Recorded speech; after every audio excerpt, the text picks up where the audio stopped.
امیر المومنین خلیفۃ المسلمین مراد مصطفیٰ صلی اللہ تعالیٰ علیہ وسلم حضرت سیدنا عمر فاروق رضی اللہ تعالیٰ عنہ کو 26 ذی الحج کو زخم لگا تھا، قاتلانہ حملہ آپ پر کیا گیا تھا، اور یکم محرم الحرام کو اسلام کے اس بطل جلیل، اس قائد، اس لیڈر اور دنیا اسلام پر اپنی سیرت کے انمٹ نقوش چھوڑنے والے اس خوبصورت انسان نے دنیا سے پردہ فرمایا۔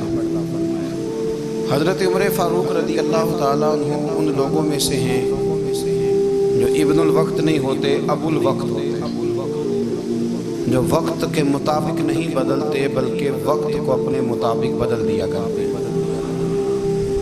یہ وہ لوگ تھے کہ دین ان کا اوڑھنا بچھونا تھا، ان کا چلنا پھرنا دین تھا، ان کا ہنسنا اور رونا دین تھا۔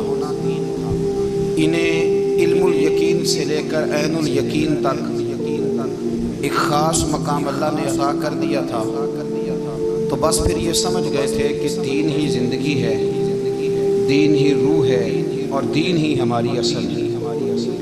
نبی کریم صلی اللہ تعالیٰ علیہ وسلم نے فرمایا کہ میں نے خواب دیکھا ہے، کچھ لوگوں کو میں نے قمیضیں پہنے ہوئے دیکھا، کچھ کی قمیضیں ناف تک تھیں، کچھ کی پیٹ تک تھیں، اور کچھ کی گھٹنوں تک تھیں۔ عمر میں نے تمہیں بھی دیکھا ہے، تمہاری قمیض تو پیروں سے ٹکرا رہی ہے۔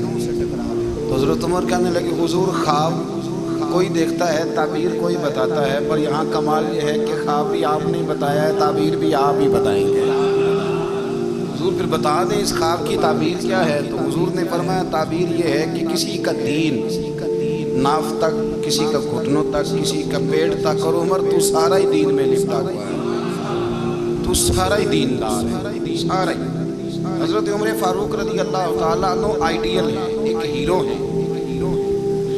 ان کی زندگی کے درجنوں پہلو ہیں، ہر سال ہم ایک پہلو بیان کر دیتے ہیں، کبھی عدل و انصاف پہ بات کر لیتے ہیں، کبھی نظام حکومت پر۔ ان کی زندگی کا ایک پہلو آج بھی ہماری گفتگو کا عنوان رہے گا، پر حضرت عمر کا مرتبہ اور مقام یہ ہے کہ نبی کریم علیہ السلام نے فرمایا کہ جبریل امین 950 سال میرے عمر کی شان بیان کرے تو عمر کی شان ختم نہیں ہوتی۔ 950 سال اگر حضرت جبریل بھی بیان کرے تو یہ مقام ہے سیدنا فاروق اعظم۔ اللہ تبارک و تعالیٰ نے جس طرح سارے نبیوں میں شان حضور کو عطا فرمائی، اسی طرح تمام نبیوں کے حواریوں میں سب سے زیادہ شان حضور کے غلاموں کو عطا فرمائی۔ قرآن مجید میں اللہ کریم نے فرمایا یا ایھا الذین آمنوا قوا انفسکم واہلیکم نارا، فرمایا اے ایمان والو خود بھی جہنم کی آگ سے بچو اور اپنے گھر والوں کو بھی دوزخ کی آگ سے بچاؤ۔ خود بھی بچو اور اپنے گھر والوں کو بھی۔ کس کو جی؟ جی ہماری ساری نصیحتیں باہر والوں کے لیے۔ باہر ہمیں بہت بڑا لیکچر بھی دینا پڑے تو چلتا ہے، بہت بڑی داستان سرائی بھی کرنی پڑے تو چلتی ہے۔ سٹیٹس اور معیار جو ہے کہ سارا کچھ باہر والوں کی، اور گھر کے وہ پھول جن کی آبیاری بھی ہم نے کرنی تھی، کچھ جڑی بوٹیاں اور گائیں تو وہ کاٹنی بھی ہم نے خود تھی، دھوپ اور چھاؤں کا خیال بھی ہم نے رکھنا تھا، وہاں ہماری نظر نہیں ہوتی۔ پڑوسی کے بچے کیا کر رہے ہیں یہ سارا پتہ ہوتا ہے، اور میرے گھر میں کیا پھول کھل رہے ہیں اس کی مجھے خبر نہیں ہوتی۔ حضرت عمر فاروق نے جب یہ آیت نازل ہوئی تو فوراً عرض کیا یا رسول اللہ صلی اللہ علیہ وسلم اس کا کیا مطلب ہے کہ خود بھی دوزخ کی آگ سے بچو اور اپنے گھر والوں کو بھی بچاؤ؟ تو نبی کریم علیہ السلام نے فرمایا عمر اس کا مطلب یہ ہے کہ جن چیزوں کا اللہ رسول تمہیں حکم دیتے ہیں تم اپنے گھر والوں کو ان چیزوں کا حکم دو، اور جن چیزوں سے اللہ رسول تمہیں منع کرتے ہیں تم اپنے گھر والوں کو بھی ان چیزوں سے منع کرو۔ حضرت عمر فاروق کی زندگی میں جو چیز آپ کو بہت زیادہ ملے گی نا وہ یہ ہے کہ آپ نے جتنا کڑا احتساب محاسبہ باہر والوں کا کیا ہے نا، اس سے زیادہ بڑھ کے اپنا اور اپنے گھر والوں کا کیا ہے۔ یہ بڑا عجیب معاملہ ہے۔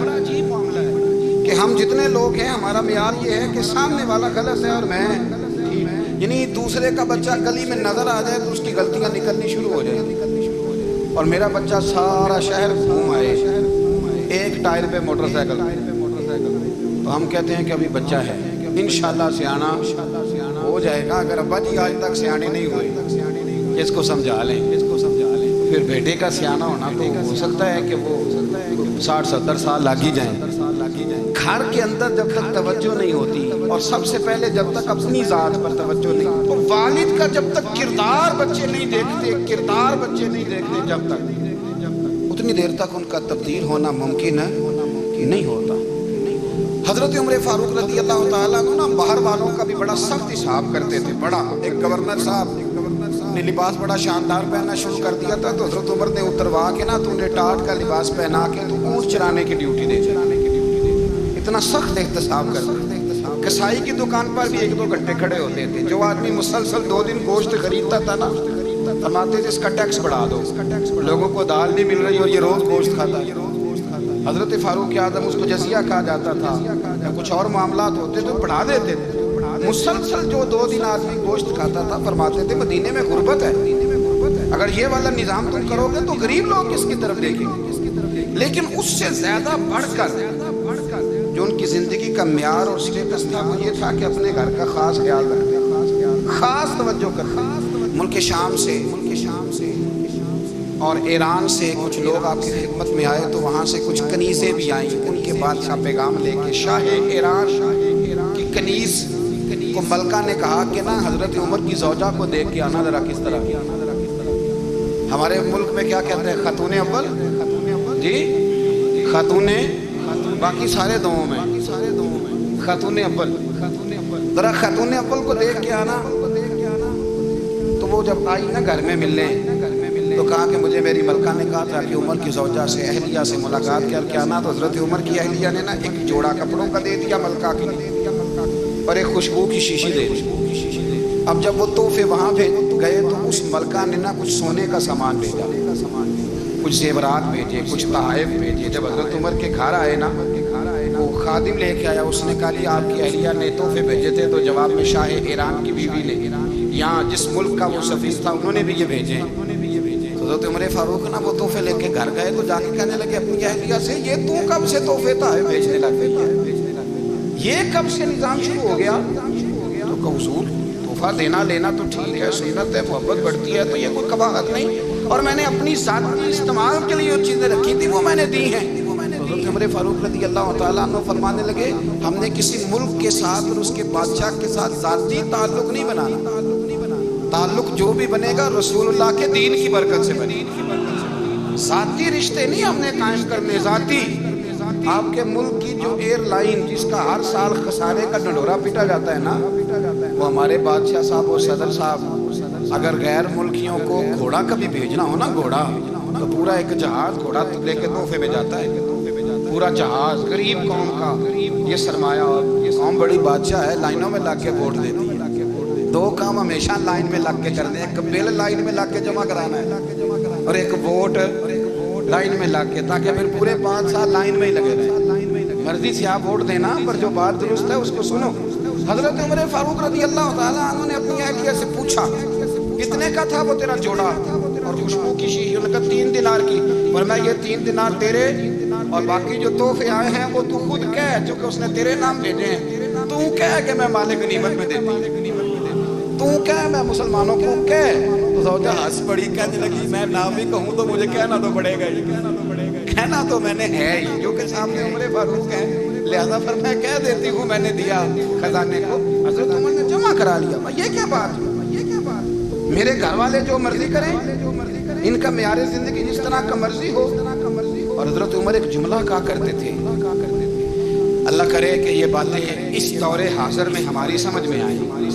حضرت عمر فاروق رضی اللہ تعالیٰ عنہ اپنے بچوں کو فرمایا کرتے تھے کہ بہت آدمی کو بھوک لگی ہو نا، اور پھر اس کی پسند کا کھانا پکا ہو، جتنے شوق سے وہ اس کھانے کو دیکھتا ہے نا، فرمایا اس طرح پوری قوم اپنے بادشاہوں کے خاندان کو دیکھتی ہے، اس تیزی کے ساتھ دیکھتے ہیں کہ ان کے گھر میں کیا ہو رہا ہے، ان کا معیار زندگی کیا ہے، ان کا سٹیٹس کیا ہے۔